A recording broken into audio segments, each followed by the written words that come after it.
Kovara Nupel dayê bi hejmara xwe ya 23 derket. Kovara ku ji sê mehancarek tê weşandin, bi hejmara xwe ya payîzê derket pêşberê xwendevanên xwe. Nupel da bi Kurdiya kurmancî weşanê dike, kovareke çandî û hunerî ye. Li gorî duruşma wê, kovar bendera çand û hunerê ye. Li bajarê Wanê tê amadekirin û çapkirin.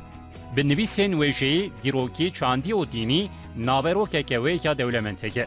Di hejmara dawî ya kovarê da gelek nivîsên cûr bi cûr girtine. Hin nivîsên ku divê hejmarê da hatine weşandin jî hebin.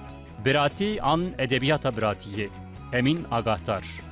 To goray yan min helebûm. Bendî şaen. Peyana derbê Mehmet Baran.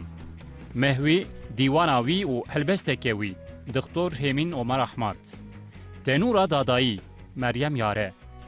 Ceribîneke şiroveyî li ser helbesta ey Nesîmê Sibehê ya Melayê Cizîrî. Amadekar Yakup Aykaç. Rê û risma kevnar a Pîr Şaliyarê. Abdülkerim Suruş.